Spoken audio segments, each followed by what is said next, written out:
우리가 지난 시간에 하나님이 우리를 준비시키는 과정 속에서 무엇을 준비시키는가에 대한 이야기를 했습니다.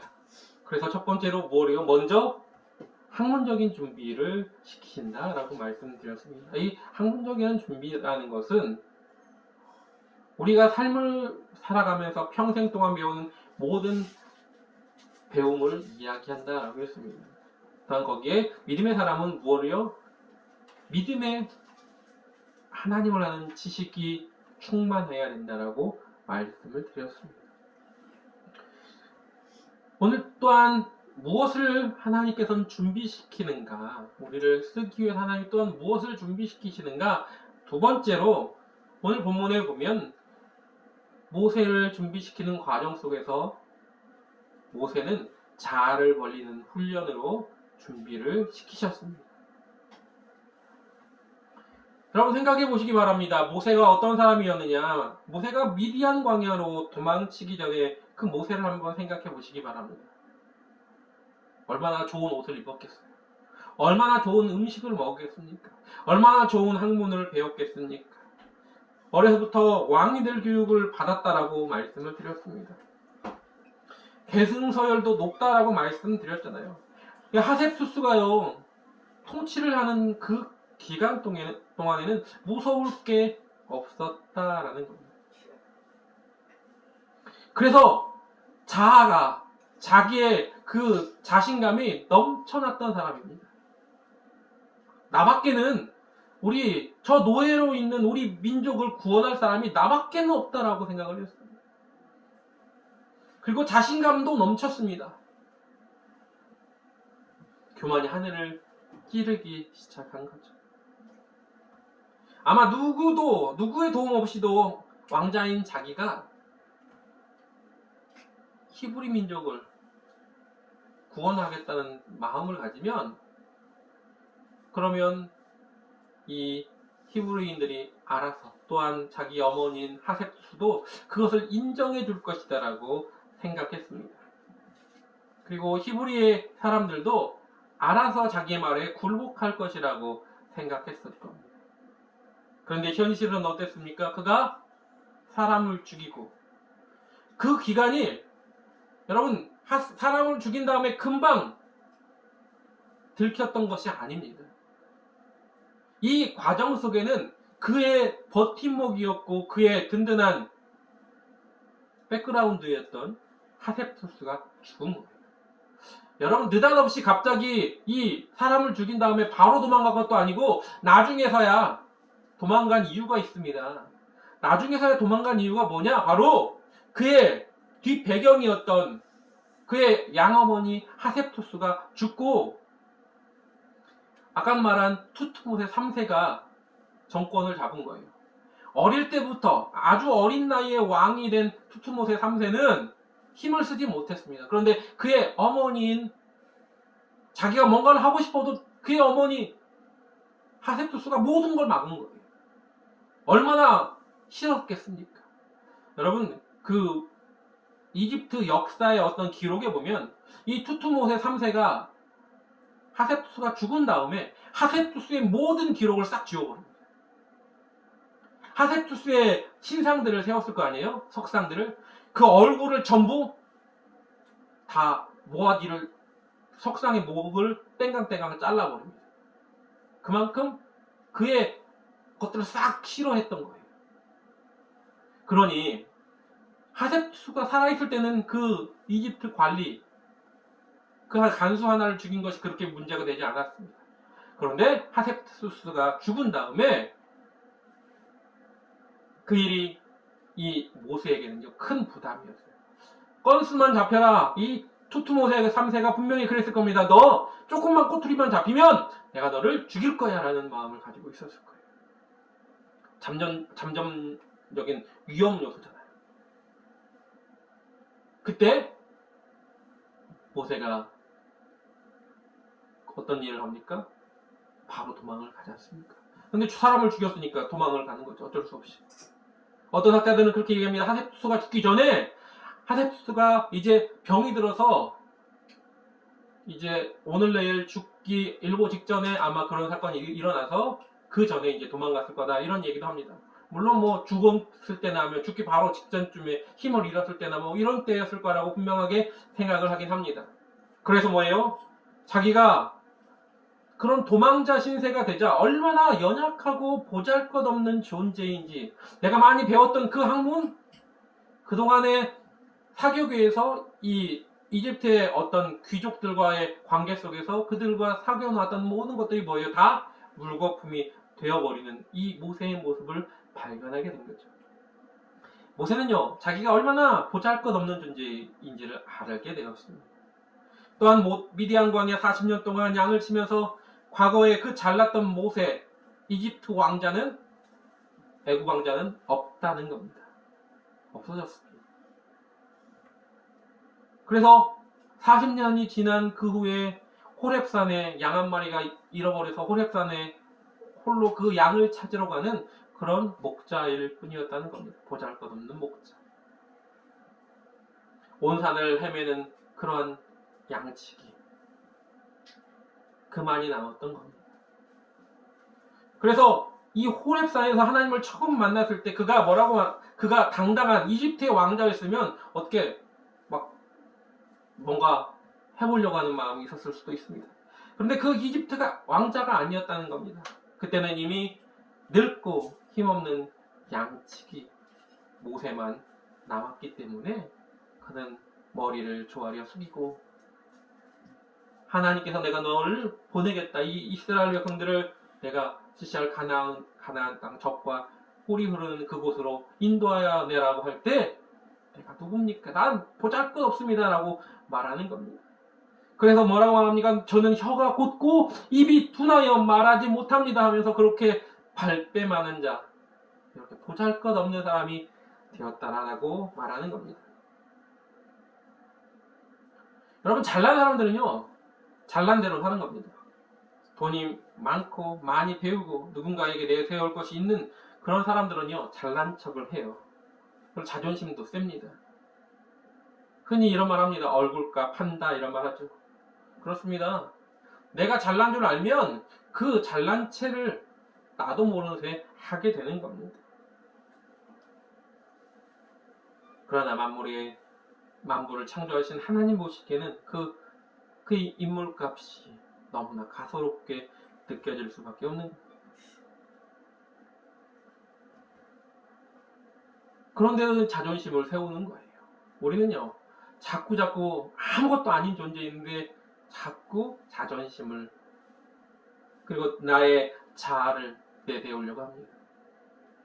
하나님 보시기에는 우리의 자존심은 정말로 보잘것 없는 것이거든요. 저는 세계 챔피언, 헤비급 세계 챔피언 권투 선수 마이크 타이슨이 이런 유명한 말을 했습니다. 누구나 계획은 있다. 얻어 터지기 전에. 누구나 타이슨을 이기겠다는 어떤 자신감이 있기 때문에 타이슨과 경기를 했거든요. 그런데 어떻습니까? 타이슨과 붙으면 곧바로 KO 당해서 실려갔어요. 어떤 계획으로 타이슨을 이기겠다는 계획을 가지고 있는데 막상 경기를 한 다음에 몇 분 만에 다 실려나가는 그런 모습들을 발견하게 되는 거죠. 마찬가지입니다. 사람은 누구나 계획이 있어요. 오늘 아침에 일어나면서도 오늘 하루 이렇게 해야겠다는 계획이 있습니다. 또 오늘 1년 동안 이런 계획을 나가겠다는 그런 계획들이 있죠. 나름대로 생각도 있습니다. 그런데 어떻습니까? 생각처럼 되시나요? 내가 계획했던 대로 되던가요? 여러분, 모든 일이 생각처럼 되지는 않습니다. 아이들에게 이런저런 말을 이제 해요. 너 이렇게 좀 들어. 이렇게 해야 돼. 라고 말하면 이제 좀 어린 나이가 아니다고. 이제 내가 좀 컸다고 듣기 싫어하죠. 몽골에 있는 우리 이준규 선교사도 이렇게 말하면 나 다 컸어. 나 이제 1학년이라고 자꾸 그럽니다. 다 컸대요. 다시 잔소리라고 생각을 하고 듣기 싫어합니다. 근데 이제 성인이 되면 제일 많이 하는 말 중에 하나가 뭐냐면 부모들이 하는 일에 대해서 알아서 할게요. 알아서 할게. 내가 알아서 한다고요. 라는 말을 합니다. 저도 어렸을 때 부모님께 자주 했던 말인 것 같습니다. 근데 세상을 살아보면서 살아가다 보니까 알아서 안 되더라고요. 알아서 안 돼요. 여러분, 성경은 이 문제에 대해서 이렇게 말하고 있습니다. 우리가 알아서 안 되는 우리의 인생에 대해서 이렇게 말합니다. 잠언서 16장 9절에 이렇게 말합니다. 사람이 마음으로 자기 길을 계획할지라도 그 걸음을 인도하시는 분은 여호와시니라. 아멘. 그렇습니다. 우리가 먼저 생각한 대로 일이 잘 안 풀리는 걸 인정해야 돼요. 그리고 그 일을 인도하시는 분이 하나님이심을 고백해야 될 줄 믿습니다. 아멘. 하나님 우리 앞길을 인도해 주신다면 우리가 해야 될 일은 뭐예요? 그 뒤만 쫓아가면 되는 거예요. 여러분, 자꾸 뭔가 하려고 해요. 쫓아가면서도 뭔가 하려고 해요. 성경은 너희는 가만히 있어 주가 하나님됨을 알지어다라고 말합니다. 어릴 때 할아버지를 도와서 이렇게 그 할아버지가 공사를 다니시면, 집 짓는 공사를 다니시면 제가 꼭 따라다녔거든요. 따라다니면서 뭔가를 도와드리려고 했어요. 내가 뭔가라도 좀 도와드리려고 했는데 그때 할아버지가 하셨던 말씀이 있습니다. 할아버지, 제가 뭐 좀 도와드릴까요? 할아버지 이렇게 말씀하셨어요. 가만히 있는 게 도와주는 거야. 가만히 있는 게 도와주는 거야. 우리가 감당하지 못할 때는 하나님이 우리에게 시키는 일이 있으면 시키시죠. 하지만 우리가 감당하지 못한 일을 자꾸 우리가 하려고 막 뭔가 몸부림치면서 합니다. 너 나만 따라와 그랬는데 자꾸 뭔가 해보려고 해요. 그때 하나님 우리에게 말씀하시는 거예요. 아무것도 안 하는 게 도와주는 거니까 가만히 있어라. 여러분, 그렇게 주님의 길을 쫓아가는 거예요. 가만히 뭔가 하려고 하지 말고. 그러기 위해서 내 자아가 버려져야 합니다. 아멘. 오늘 본문에 또 모세는 하나님이 명하시는 대로 그대로 쫓아갈 수 있었던 건 그의 자아가 버리는 훈련을 오랫동안 했기 때문에 그렇습니다. 주여. 주님을 쫓아가는 이들에게 주님은 이렇게 요구하세요. 뭐라고 말씀하시느냐? 마태복음 16장 24절 25절에 이렇게 말합니다. 이에 예수께서 제자들에게 이르시되 누구든지 나를 따라오려거든 자기를 부인하고 자기 십자가를 지고 나를 따를 것이니라. 누구든지 제 목숨을 구원코자 하면 잃을 것이요 누구든지 나를 위하여 제 목숨을 잃으면 찾으리라 라고 말씀하시죠. 여러분, 자기를 부인하고 십자가를 지고 따라가야 되는 것, 그것이 우리가 할 일임을 잊지 마시기 바랍니다. 아멘. 우리가 주님 길을 잘 따라가면 좋은데 하나님의 뜻이나 하나님의 생각, 그건 너무 우리와 생각보다 높아요. 그러다 보니까 우리가 때로는 그 뜻을 따라갈 수가 없다 보니까 나를 부인하지 못하면 하나님께서 왜 이렇게 가세요? 라고 자꾸 따지게 되는 거예요. 그 뜻을 모르니까. 그 뜻이 너무 높으니까 안 보이는 겁니다. 이 앞에만 있어도 그 뜻이 내 눈에 보이는 그 정도만 있어도 내가 하나님 뜻이 이렇구나 알 수 있는데 그 뜻이 너무 높으니까 때때로는 우리가 못 따라가는 거예요. 근데 아무것도 안 하고 따라가면 그러면 되는데 내 자아가 살아있으면 뭐예요? 거기에 의문점을 두고 왜 이래요? 왜 이래요? 왜 이래요? 왜 이래요? 라고 하면서 자꾸 하나님께 반항하는 거예요. 내 생각은 이런 것 같은데요. 내가 생각해보니까 이렇거든요. 그래서 자기를 부인해야 되는 겁니다. 우리 정과 욕심을 십자가에 못 박아버려야 되는 거예요. 갈라디아서 5장 24절의 말씀처럼 정과 십자가야. 여러분, 그걸 못 박아야 됩니다. 그리고 우리 마음 가운데 뭘 채워야 되느냐? 바로 예수님의 마음이에요. 빌립보서 2장 5절 이하의 말씀, 너희 안에 이 마음을 품으라. 곧 그리스도 예수의 마음이니 그는 근본 하나님의 본체시나 하나님과 동등됨을 취할 것으로 여기지 아니하시고 오히려 자기를 비워 종의 형체를 가져 사람들과 같이 되었다. 그렇습니다. 죽기까지 복종하셨으면 곧 십자가에 죽으심이라고 성경은 기록하고 있죠. 죽기까지 복종하시며 낮추는 그 마음을 우리 마음 가운데 품어야 되는 겁니다. 내 자아가 나타나서 왜 이래요? 라고 그렇게 반항하는 것이 아니라 순종하며 나가는 자임을 잊지 마시기 바랍니다. 그렇게 하면 지극히 높으신 평강의 하나님이 우리 마음과 생각을 감찰하시고 우리를 푸른 초장과 쉴만한 물가로 분별하게 인도하실 것임을 잊지 마시기 바랍니다. 아멘. 근데 우리의 자아를 버리는 준비가 여러분 쉽지는 않다는 거죠. 쉽지 않기 때문에 어떻게 해야 돼요? 날마다 점검해야 되는 겁니다. 내 자아가 날마다 죽었는지 점검해야 되는 거예요. 그래서 사도 바울은 뭐라고 말합니까? 나는 날마다 죽노라라고 고백을 했습니다. 얼마나 때때로 이런 생각도 하죠. 하나님께서 우리에게 우리 앞에 하나님이 어떻게 하실지 아까 눈에 보이는 것처럼 바로 앞에 다 우리 눈에 보일 정도로 우리 생각에 미치는 그 한계에서 이렇게 가르쳐 주시면 그래 하나님 이렇게 인도하셔서 맨 마지막에 저렇게 천국이라는 결승전까지 인도하실 거구나. 근데 그 과정에서 이때는 이런 어려움이 좀 있네. 이때는 이렇게 어려움이 좀 있네. 우리가 미리 안다면 대비를 좀 할 수 있겠지만 그러지 못할 때도 있잖아요. 하나님은 그렇게 안 하시죠. 하나님은 그냥 따라오라고 말씀하십니다. 눈에 안 보여요. 아침 안개가 우리 앞에 자욱하게 있어서 한 치 앞이 안 보이는 것처럼 분명히 그 길은 올바르게 있더라도 안 보인다. 그런데도 뭐라고 말합니까? 그냥 따라만 와! 라고 말합니다. 캄캄한데 그냥 무조건 따라와.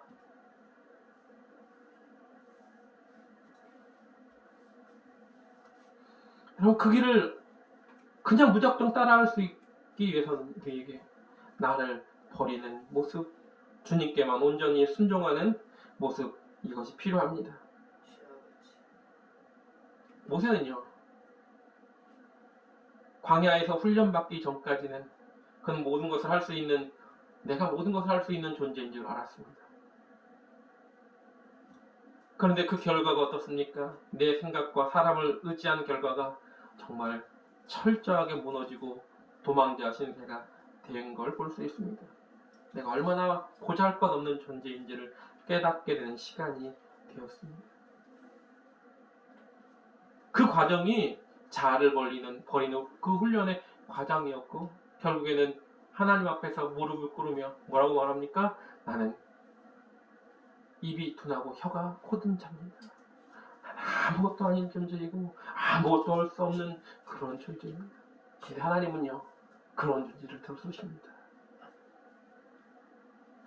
아무것도 안 하는 게 도와주는 거야 라고 생각하는 하나님이 이렇게 하라면 오른쪽으로 가 그러면 오른쪽으로, 왼쪽으로 가 그러면 왼쪽으로, 하나님이 그렇게 명하시는데 순종하며 따라가는 그러한 자녀를 쓰기를 원하십니다. 여러분, 우리 주님은 우리를 그렇게 준비시키세요. 혹여나 나에게 지금 어려움이 닥쳐 있습니까? 그러한 내 자아를 버리는 훈련처럼 내 앞에 환난과 고통 속에 난 아무것도 아닌 존재인 것을 날마다 깨닫고 있습니까? 기뻐하십시오. 주님께서 쓰시려고 준비시키고 계시기 때문임을 잊지 마시기 바랍니다. 아멘. 마지막으로 모세는 하나님을 어떻게 준비시키셨느냐? 학문적인 배움의 준비, 또한 나 자신을 버리는 자아를 버리는 준비를 시키셨다면 이번에는 주님을 만나는 그 준비를 시키셨습니다. 여러분, 하나님께서 준비시키는 완성은 뭐냐면 바로 주님을 만나는 겁니다. 여러분, 모세가 힘이 넘쳐서 뭐든지 할 수 있을 것 같았던 40세 그때 하나님 모세를 만나지 않으셨습니다. 여러분, 도망자 신세가 되어서 이제 나이 들고 힘이 없고 나약한 80세의 노인이 되었을 때 하나님은요, 그때서야 모세를 만나셨고 이스라엘 백성을 가나안으로 인도해내는 귀한 사역을 감당하게 하셨습니다. 여러분, 우리가 어떤 일을 하고자 할 때 그 일이 내 욕심으로가 아닌 하나님께서 우리에게 일을 맡기시고 어떤 일을 명하셨다는 그 과정 속에서 마지막은 하나님의 사인이 들어가야 되는 겁니다. 내 의지가 아니라 하나님의 사인. 여러분, 회사에서도 어떤 기획안을 막 올리면 준비가 다 되어 있는 그 기획안의 맨 마지막은 사장의 결제 사인이 있어야 그 일이 이루어지는 겁니다. 여러분, 아무리 우리가 학문적인 준비가 되어 있고 우리가 내 자아를 버리는 준비가 되어 있어도 마지막에 하나님을 만남으로 말미암아 하나님이 그래 너 이제 이 길을 걸어가 라고 하나님이 사인하지 않으면 그 길은 걸어갈 수 없음을 여러분 잊지 마시기 바랍니다. 그 사인을 우리는 뭐라고 말합니까? 응답이라고 이야기합니다. 저는 항상 하나님께 어떠한 응답을 구할 때, 어떤 일을 구할 때 꼭 3번씩 물어보는 습관이 있습니다. 하나님께서 정말 나에게 이 일을 원하시는가? 하나님 나에게 정말로 이렇게 하라고 하시는가? 이것이 내 자아의 결정은 아니었는지, 내 마음속에 스스로 합리화시키는 그 뜻은 아니었는지, 응답은 아니었는지, 하나님과의 만남을 가진 후에 온전하게 몇 번씩 물어본 후에 그 일을 결정한다는 겁니다. 근데 그 때로는 그렇게 해가지고 몇 번씩 물어보고 그 응답에 따라서 간 결과가 좋지 않을 수도 있습니다. 내가 하나님께 여쭤보고 갔는데도 불구하고 그 끝이 아름답고 평화롭고 놀라운 부흥의 역사가 일어나고 이렇게 안 될 수도 있다는 겁니다. 오늘 모세도 그렇습니다. 분명히 하나님은 뭐라고 말씀하셨어요? 모세에게 가나안 땅으로, 적과 꿀이 흐르는 땅, 가나안 땅으로 가게 해주겠다고 했어요. 근데 정작 그렇게 열심히 노력하여 애굽에서 그들을 인도해냈던 모세. 그러나 모세는 가나안 땅 바로 앞에서 죽었습니다. 가나안 땅에 들어가지 못했어요. 그러면 가나안 땅에 들어가지 못한 모세의 사역은 실패한 사역입니까? 그렇지 않지 않습니까? 그럼 하나님의 명령으로 개척을 했던 어떤 목사님이 몇십 년이 지났는데 교회가 부흥하지 않아요.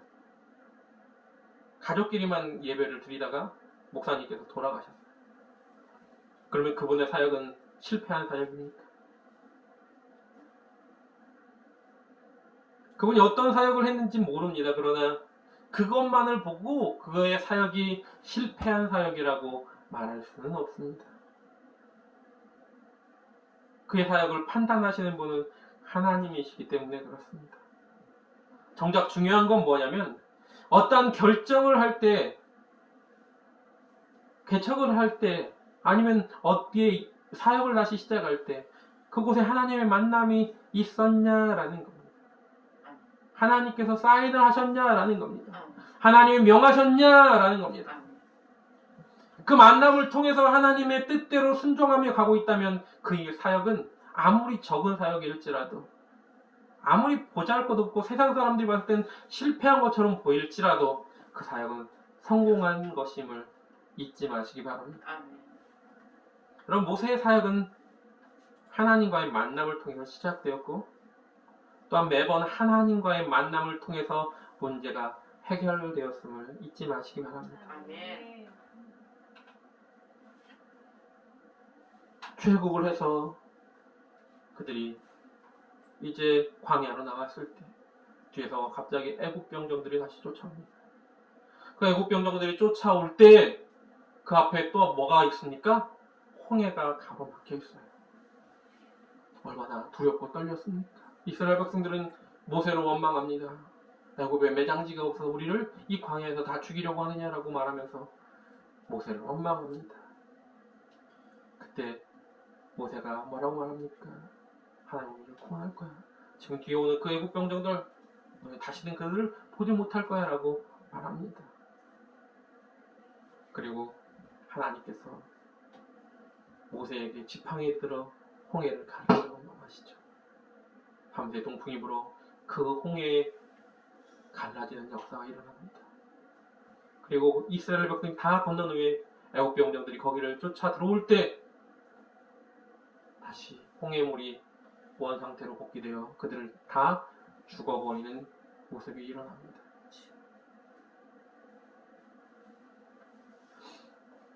광야를 또 가고 있는데 목이 마른 거예요. 근데 우물이 하나 웅덩이가 있는데 그곳에 물을 먹어보니까 써요. 먹을 수가 없어요. 썩은 물인 거예요. 그때 한 나무를 하나님께서 모세에게 지정하시고 그것을 던져라 하니까 그 물을 그곳을 던지니까 그리고 그 물을 마시니까 달았다. 마다의 쓴물을 단물로 바꾸는 하나님의 역사. 이때도 하나님을 만나게 되는 모습을 보게 됩니다. 이스라엘 백성은 참 불만이 많은 것 같아요. 또 광야에 가다가 또 뭐라고 말합니까? 야 우리가 고기 좀 달라고 그렇게 말해요. 그때 하나님께 기도하니까 또 하나님께서 메추라기를 온 지면에 깔게 하셨어요. 이들이 7일 동안 메추라기를 먹었어요. 또 아침에 일어나니까 뭐가 있어요? 바닥에 눈처럼 솜같이 뭐가 내려 있습니다. 하나님께서 40년 동안 광야에서 그들에게 주신 만나입니다. 목이 마르다고 해서 반석을 져서 물이 나오게 하죠. 여러분, 그럼에도 불구하고 이스라엘은 그렇게 하나님이 역사하셨음에도 불구하고 그들은 뭐래요? 금신상을 세우고 거기에다 절을 합니다. 모세가 시내산에 올라가 하나님께 십계명의 돌판을 받고 있는 그때 그들은 밑에서 금송아지를 만들어서 그것이 우리를 인도해낸 하나님이라고 절을 합니다. 그들은요, 하나님께서 그들에게 얼마나 놀라운 은혜를 허락하셨는지를 잊어먹고 자꾸 딴 길로 옛 과거를 좋아서 그 길로 가고자 하는 거예요. 그렇기 때문에 날마다 자아가 죽는 훈련이 필요한 겁니다. 하나님과의 온전한 만남이 중요한 겁니다. 이스라엘 백성들이 하나님을 원망하다가 불뱀에 물렸을 때에도 마찬가지죠. 그때 하나님께서 청동뱀을 세우게 하시고 노뱀을 세우게 하시고 그걸 바라보는 자마다 살겠다고 말씀하십니다. 뱀에 물렸는데 노뱀을 바라봐야 되는 것, 그건요, 생각을 가지면 못 바라봅니다. 생각이 있으면 바라보겠습니까? 어떻게 바라봐요? 약을 찾아야 되지. 거기를 째고, 우리의 상식으로 봐도 뱀에 물리면 어떻게 됩니까?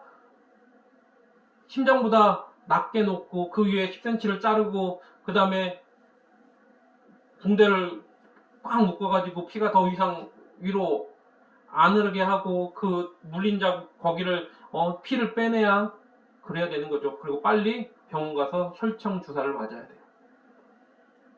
그게 우리의 생각 상식입니다. 생각을 가지고 있으면 노뱀을 바라봐야 되는 게 아니라 빨리 그런 응급조치를 해야 되는 거예요. 근데 노뱀을 바라봐요. 생각 없는 사람만 바라보는 겁니다. 자아를 버린 사람만 바라볼 수 있는 겁니다. 하나님이 요구하시는 건 그런 겁니다. 우리 상식과 생각을 벗어나는 온전한 순종.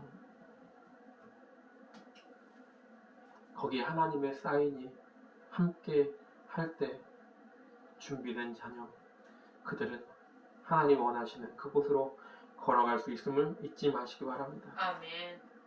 여러분, 우리가 지난 주부터 하나님께 준비됐냐라고 물어보고, 그리고 준비된 사람들이 있었던 모습들, 그럼 어떻게 하나님 준비시키시는가? 아무렇게나 하나님이 그냥 덜렁 떼어놓고 하지 않으십니다. 하나님은요, 그 일을 맡기면서 거기에 필요한 준비를 우리에게 시키고 있다는 겁니다. 지금 현재도 우리에게 준비를 시키고 있는 과정 속에 있을 수 있고, 어떤 이들은 그 준비를 통해서 하나님 앞에 또 나아가고 있는 이들도 있을 수 있습니다. 학문적인 준비, 평생을 우리는 준비해야 됩니다. 또한 자아를 버리는 훈련을 통해서 우리가 항상 준비되어 있어야 되고, 하나님을 만남으로, 날마다 만남으로 인해 그 준비를 끝마치는 사람이어야 될 줄 믿습니다. 어리석은 다섯 처녀처럼 준비되지 못해서 그 혼인잔치에 참여하지 못하는 그런 자녀가 아니라, 슬기로운 다섯 처녀처럼 기름을 준비하여 명하시면 그곳에 어디든지 주신 달란트를 끊임없이 노력하고, 하나님을 뜻을 알고 뜻대로 오늘도 내일도 앞으로도 순종함으로 나아갈 때 잘하였도다 칭찬됩니다. 그 무엇보다 하나님께 영광 돌리는 자녀 되기를 원합니다. 우리 교회가 세워지고 가장 먼저 앞에 붙였던 표 문구는 바로 고린도전서 10장 31절입니다. 그러므로 먹든지 마시든지 무엇을 하든지 다 하나님의 영광을 위해 하라. 하나님의 영광을 위해 여러분의 삶을 내어 맡기길 주님의 이름으로 간절하게 부탁을 드립니다. 기도하겠습니다. 사랑과 은혜가 충만하신 하나님, 우리는 오늘도 하나님의 자녀로서 무엇을 준비하고 있습니까? 하나님이 우리에게 맡겨주신 사역을 위해 무엇을 준비하고 있습니까? 날마다 평생을 배워야 되는 그 입장에서 하나님 제대로 배우고는 있습니까? 하나님을 힘써 알고는 있습니까? 내 자아를 버리고는 있습니까? 그것을 쉽게 끊지 못해 사도 바울은 날마다 죽는다고 고백했습니다. 날마다 그 자아를 죽이는 훈련을 끊임없이 반복하게 하시고, 또한 하나님께서 나에게 명하시는 명령이 맞는지 제대로 분별하게 하여 주시옵소서. 잘못된 길을 가고 있는지 하나님과의 만남을 통해 그 사인이 맞게 지금 행하여지고 있는지를 분별하며 오늘도 걸어가게 하여 주시옵소서. 한 달란트 받은 자처럼 무엇이 하나님의 뜻인지, 주인의 뜻인지 몰라 내 뜻대로 판단하고 결국엔 밖에서 슬피 울며 이를 갈고 있는 자는 아닙니까? 어리석은 다섯 처녀처럼 준비되지 못한 자는 아닙니까? 다시 한번 주님을 힘써하는 죄 자녀로, 그래서 슬기로운 다섯 처녀처럼, 5달란트, 2달란트 받은 이들처럼 주 앞에 온전하게 사용되어지게 하여 주시옵소서. 오늘도 모든 영광을 주 앞에 드립니다. 먹든지 마시든지 모든 영광을 주 앞에 드리는 자녀 되게 하여 주시옵소서. 예수님의 이름으로 감사하며 기도드리옵나이다. 아멘. 아멘. 주기도문으로 예배를 마치겠습니다. 하늘에 계신 우리 아버지여, 이름이 거룩히 여김을 받으시오며 나라의 임하옵시며 뜻이 하늘에서 이룬 것 같이 땅에서도 이루어지이다. 오늘날 우리에게 일용할 양식을 주옵시고, 우리가 우리에게 죄 지은 자를 사하여 준 것 같이 우리 죄를 사하여 주옵시고, 우리를 시험에 들게 하지 마옵시고 다만 악에서 구하옵소서. 대개 나라와 권세와 영광이 아버지께 영원히 있사옵나이다. 아멘.